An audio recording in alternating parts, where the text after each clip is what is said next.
Hi, I'm your host, Marsha Florence with Just Ask. Today our show is Detroit Recovery Project Incorporated. Hurry back and join us.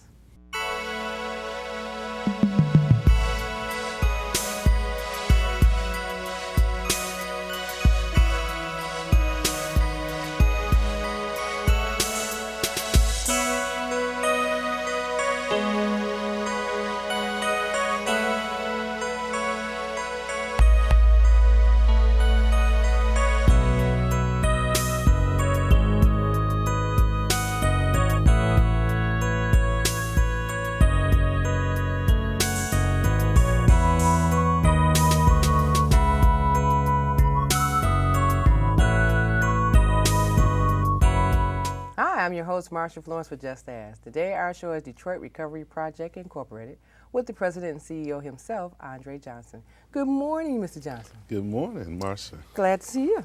Thank you, and I'm really excited about being here today. Okay. Well, the excitement part is that I know you have a wealth of information that you want to tell us. And Yes. I want to start off with a little bit about yourself first and your involvement as the president of Detroit Project Recovery. Sure. Well, I'll say I'm a native Detroiter. Grew up on the Lower East Side.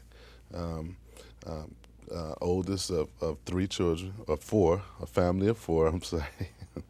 And I grew up in a community where I've seen or witnessed firsthand how drugs and alcohol can destroy a community.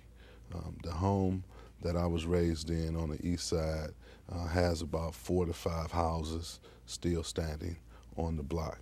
And as a result of growing up and being involved with drugs from both ends, selling, using, led me to some law problems with juvenile department and the court systems during my teenage years. And after those brushes and those experiences with the law, I made a conscious decision to change my life. And as a direct result of changing my life, that was the catalyst for me to begin to explore a career working in the substance abuse and criminal justice field. Wow, that's wonderful.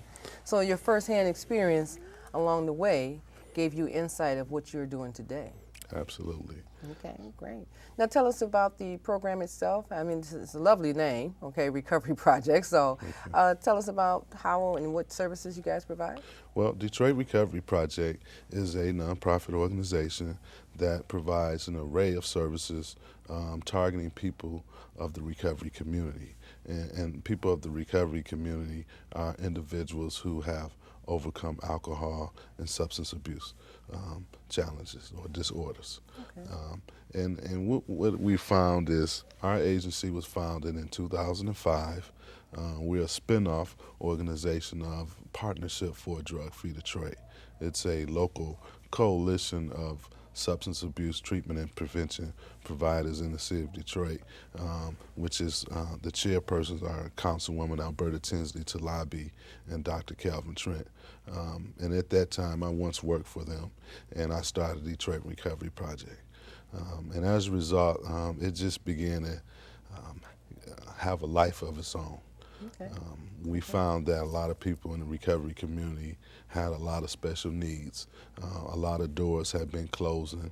A lot of people stigmatized individuals in recovery. And oftentimes they just need people to help them to reintegrate back into the community. Now overall, the program itself, is it broken down in components, alcohol treatment and drug treatment, or is it combined services? Well, we provide prevention, and the various prevention services we provide. We have a Strengthening Family program where we work with the parents and their children, and we teach the children about the dangers of alcohol, tobacco, and drugs. And we also provide relapse prevention services to the parents, because many of the parents have overcome alcohol addiction or substance abuse addiction. And what happens is it's a twofold or two-pronged process where we work with both the kids and their parents on a weekly basis over a 14-week period. That's great. Now, how is the outcome of working with kids, or what age group do you start? What's the youngest? Well, it can start as early as infancy. We have child care workers who are trained and certified to work with the kids, and we not only teach them about the dangers, but we also teach them empowerment skills, self-esteem skills, skill building. We assist them with their homework, so we have a tutorial component. We have a wireless computer laboratory at our location, so we teach them basic computer skills. Do you find that a lot of people at one point or another think that because children, especially early as 5 years old or whatever, may not understand or be aware of some form of abuse?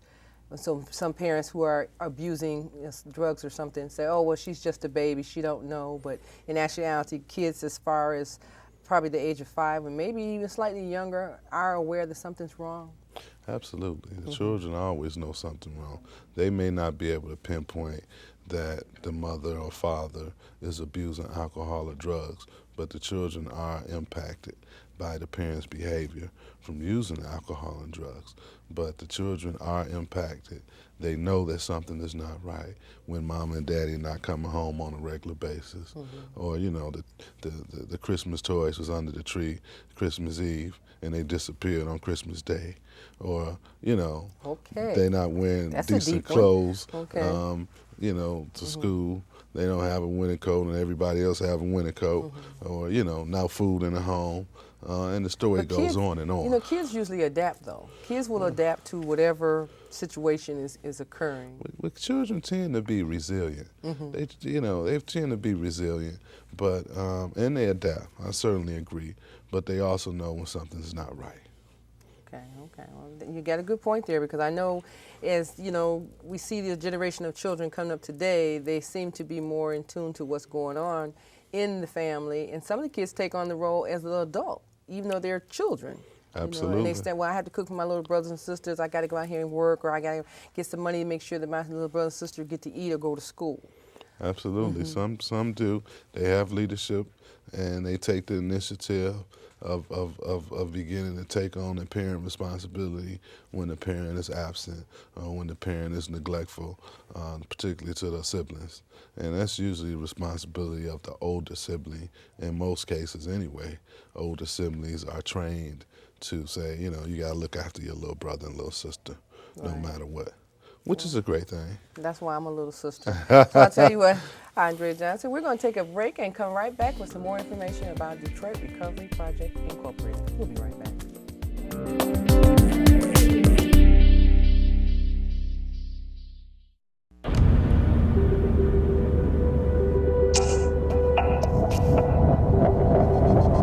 Do you know that stroke targets by color?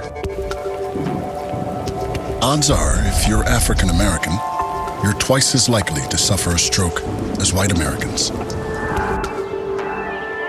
Know where you stand, because beating the odds isn't about winning, it's about living. Join the power to end stroke at strokeassociation.org. Welcome back to the second half of the show. For those of you who are just not joining us, we have Detroit Recovery Project Incorporated, the president and CEO himself, Mr. Andre Johnson. Now, Andre, we're on a roll here with some good information, and I know that, you know, a lot of people want to know some of the services outright or, you know, organization programs that you offer in detail. Can you give us a couple of them? Oh, absolutely. We have some exciting services we offer to the recovery community. We have a GED program, GED preparation, to help people prepare for a GED. Many of our people we found need to begin to go back to school and pursue their GED. We also provide basic computer skills. Many people lack computer skills, and we know in order to be functional or productive in today's society, you need to have some basic computer skills. We also have an array of life skills. You talked earlier to me about you all have a cooking program on this show. You know, and cooking is important. Just teaching people basic cooking, how to prepare a meal, how to budget, how to finance. We have credit counseling classes. We have classes to help people learn how to get involved with the Social Security system, how to access services. You know, our agency is really about helping people to reintegrate back into the community positively. For example, we have individuals who may have been using drugs and alcohol for 20 years straight, living on the streets, living like a gypsy, Oftentimes, the two most important things, number two important things that they need is somewhere to live and somewhere to work. And so we're now going to be recently, through a really great partnership, provide supportive housing for individuals. We also provide job readiness skills, assist individuals in preparing their resume. We have mock job interviews and those kind of things. So what are some of the organizations that you work closely with or supporters? Well, one of our biggest supporters is Partnership for a Drug-Free Detroit. As I mentioned earlier, that was the parent of our organization, Detroit Rescue Mission Ministry. Dr. Chad Audie is a really, really great colleague and supporter, amongst other providers in the city of Detroit. Okay, so you guys work closely together because I know that Detroit Rescue Ministry and Travelers Aid and yourself, all you guys are really somewhat under the same umbrella in providing supportive services for substance abuse, alcohol awareness, and even persons with disabilities, just all in one gamut. You know, what I say, Marsha, oftentimes is we're all on the same boat. We just rowing in on different ships. Okay. You know, Okay, that's true. You know, okay. I mean, our agency, what makes our agency unique is that 80% of our employees are individuals from the recovery community. And so I take pride in that. We have about 24 employees and 80% full-time. And we're doing what we need to do to access agencies throughout the city of Detroit. We have a good partnership with Michigan Rehabilitation Services through the state of Michigan. Mr. Steve Hill, his office on Greenfield, has worked with us over the last 2 years. So we've built a lot of relationships and partnerships. Travelers Aid Society is the one you mentioned. We work well with Paula Banks and the new CEO over at that venue. Now, let me ask you this. So can a person, even though they may be affiliated with one agency, still come over to yours at the same, you know, okay, well, I'm over at Travelers Aid receiving assistance, but can I come over here as well? Absolutely. Okay. Well, we try to be a one-stop shop agency. We don't necessarily try to do all for everybody, but we try to be all for everybody. And so if a person comes to us, we assess their needs. One person may come and just need somewhere to live. And so we have relationships with Travelers Aid Society. Travelers Aid Society has been providing community housing for the recovery community for well over 20 years. And so it's just a matter of making those connections. Because a lot of times people don't know about Travelers Aid Society. Right, and you know, and we had the pleasure of interviewing Ms. Kenyatta Shumate, the CEO there, and she came to join us a couple of months ago, and I was expressing to her for years that everybody thought that Travelers Aid was just the organization that pick up children from the airport who are coming from foreign countries to be adopted in the U.S. And so she enlightened us with all types of services as well as you are, and really, ladies and gentlemen, if you're listening to this, what you may want to do is jot down the number. I know you have a phone number. You're a nonprofit, so absolutely. We have a phone number and a website. The phone number is 313-876-4048. 313-876-4048, and our website is DetroitRecovery.org, www.DetroitRecovery.org. Okay. Now, what I want to say, ladies and gentlemen, is that somebody knows someone in recovery, whether it's alcohol, substance abuse, or something or other. And these agencies in particular that you hear or see us interview, you want to contact them and make sure that you pass this information on to someone who's in need. Don't feel as though that they're alone or, hey, I have no other resources. You do. You can contact Just Ask, or you can, when you hear someone give out their phone number and website, definitely get in contact with them. Now, everybody's not computer savvy. That's why we have phone numbers. So can we get that phone number again? Sure. Again, the phone number is 313-876-4048. 313-876-4048. And I also want to add to what you just said was, it's for individuals who have a substance abuse disorder. They can call our agency if they need some help helping an individual. They can call our agency. Somebody knows somebody. If it's not a family member, it's a co-worker or next a door friend neighbor, of a friend, cousin. Somebody, you know. No one is excluded from this group. Okay, so we want to make sure that the word does get out that there are services out there. Okay, now you're Wayne County organization, or is it Oakland? You cover Wayne and Oakland County? Yes, we're currently in the city of Detroit. Okay. But we also service, we have an office located in Highland Park. We have 3 locations, one in Highland Park, 211 Glendale. We have a site on East Grand Boulevard, right down the street from Belle Isle. Okay. And we're also on 7 Mile in John C. Lodge. We're in the building right on the premises of Hartford Memorial Baptist Church, Okay. which is another church that's a really big, has been a great supporter. So the phone of our number you agency. gave out, is that the local office? The phone number I gave out was our administrative office. Okay, And so any information they need, it can be funneled through that. Okay, okay. What about volunteers? Do you do anything for volunteers? Oh, absolutely. No, you need some. You hear me? Okay. So what Well, do you know, do? volunteers is something we always need. In fact, our GED class it's ran by volunteers, people who have retired from Detroit public school system, and they just want to do something and be Right. something and give back to the community. And so that's been a really great relationship where we have a team of volunteers that come in,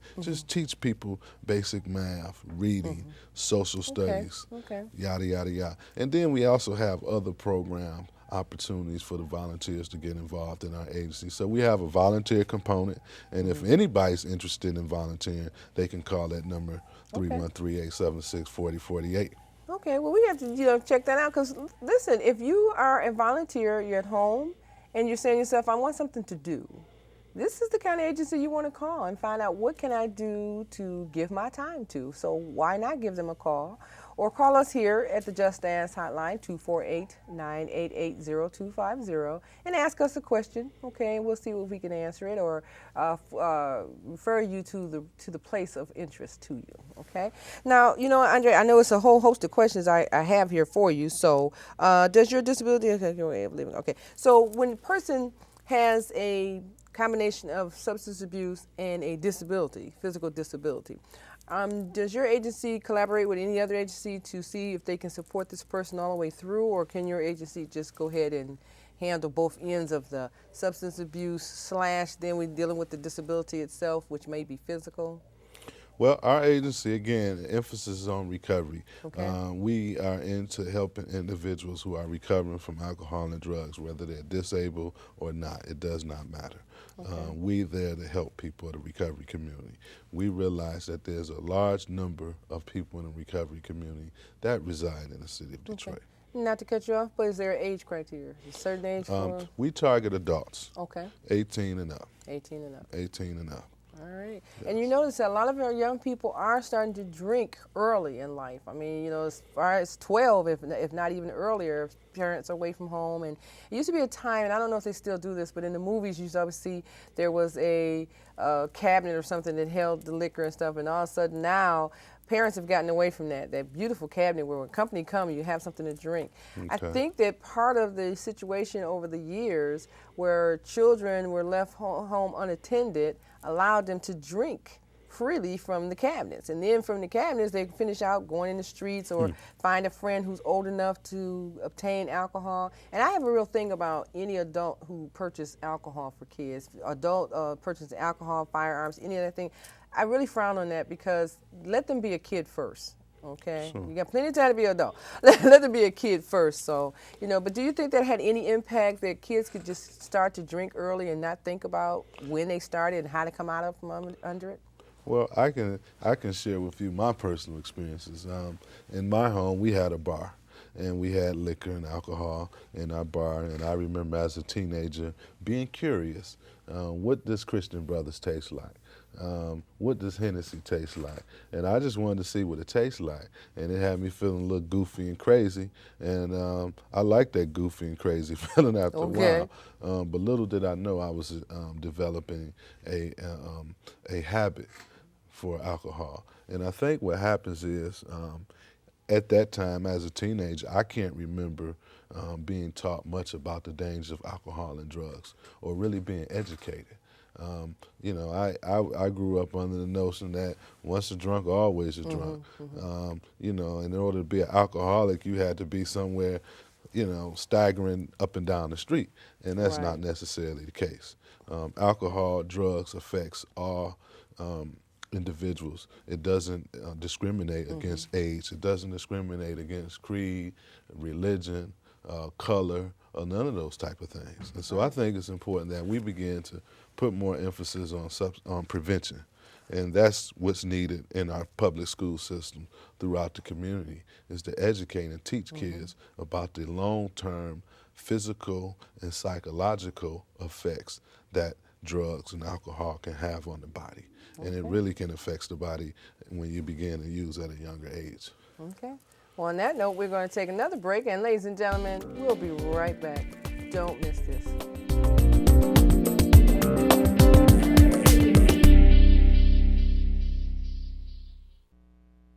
If a natural disaster happened and we were outside the home, we would probably all meet, I'll say, around the grocery store, you know.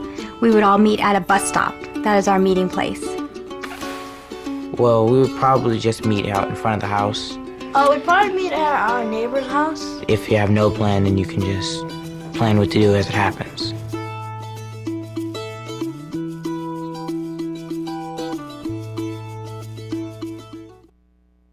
And welcome back to the last half of the show. And if you notice, ladies and gentlemen, we've been here talking to CEO and president himself, Andre Johnson of Detroit Recovery Project.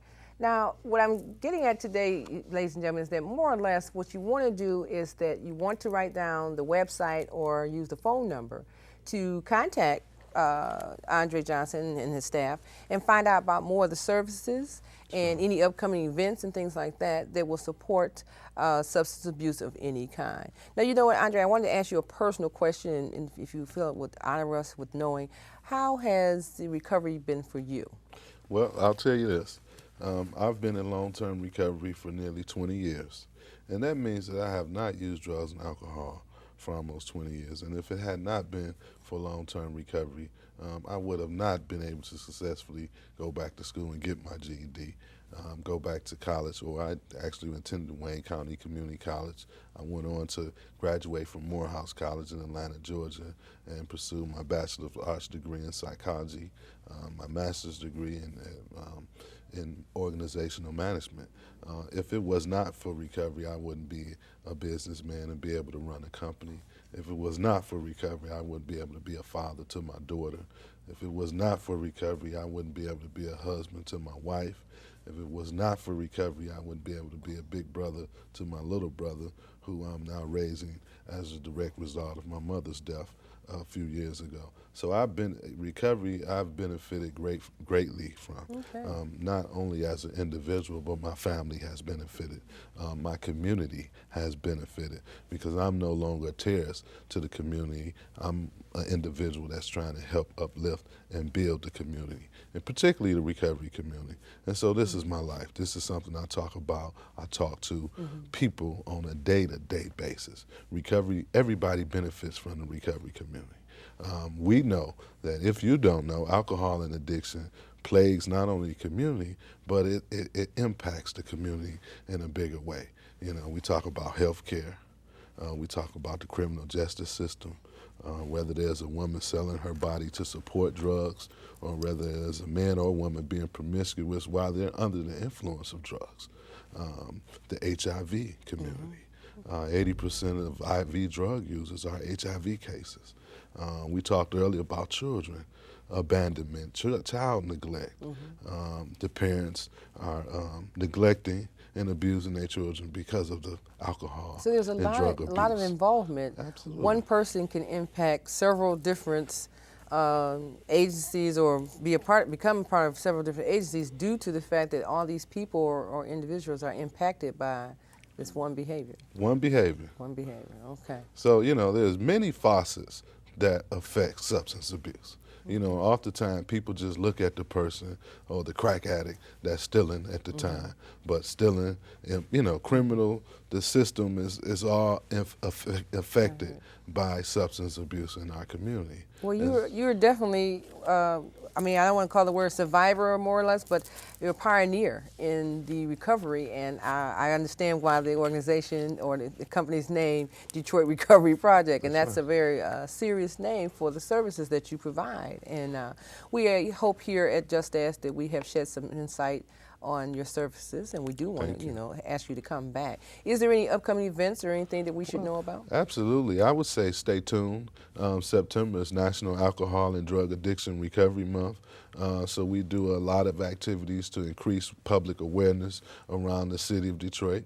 We're also involved with some work dealing with Office of Drug Control policy through the state of Michigan, throughout the whole region, to increase public awareness throughout our state and educate people about the dangers of alcohol, tobacco, and drugs. You would be amazed of how many people don't understand that to suffer from disease of addiction is to have an illness. And that illness can be just like diabetes. It can be just like any other illness. If it's not treated, it gets worse. And so our agency is here to treat people. We're here to embrace people with welcome arms and say that you can get better. Addiction is treatable. Recovery is possible. And if you believe in yourself, if you don't believe in yourself, we'll believe in you until you learn how to believe in yourself. And that's what our agency is about. Well, you know what? I'm gonna tell you something, Andre. I would close with that very testament right there, because you said that excellent, and I think that you will get a flood of phone calls. So before we wrap up, want to get that phone number from you again and the website. I want to let everybody know everybody can volunteer. Anyone can volunteer. Become a volunteer and give. If you just have 1 hour. 1 hour of your time. That's 1 hour, 30 10 minutes. That's right. We're not turning nothing Okay, away. okay. Times are hard. Okay. The economy is at its worst in our region. The funds are not adequate in terms to meet the demand that needed in our community. But again, our phone number is 313-876-4048. 313-876-4048, and our website is DetroitRecovery.org, www.detroitrecovery.org. We want to hear from you. Okay. And we really appreciate, and our board of directors appreciate you allowing me to come on this show today, Marsha, and we hope that we have this opportunity again to come back and share with you all what we're doing in the community. Well, thank you. And we look forward to knowing that our viewers will be contacting you. And like I said, there's somebody somewhere needing services, so don't hesitate. Okay? And Andre, do come back and join us, and we hope to see you in September, okay? My pleasure. Okay. Well, ladies and gentlemen, as usual, I'm always trying to find some information that I know you need, and there is someone out there who needs some information and some support. So why not contact Detroit Recovery Project Incorporated? And they have 3 locations, and I'm sure some other satellite information that you can use as well. So don't hesitate. If you want to volunteer, give them a call. If you just want to know what they offer, give them a call. I'm sure they have brochures and pamphlets that they can mail to you, or you can stop by our office and find out more information. As usual, I'm your host, Marsha Florence, and I'd like to encourage you to give us a call at 248-988-0250 with a show idea, or if you'd like to join us in our cooking segment, you're more than welcome. Men, don't be afraid. You can stand next to me and sample the food as well as the ladies too. So I'm encouraging you all to give us a call, come by and sit in our audience and actually see what it's like to hang out in the studio. We're all here. We're all friends. I'm your host, Marsha Florence for Just Ask, and what do I always say? If you know someone with a disability, or if you just have a general question, don't be afraid to ask. Just ask. I'm your host. Thank you.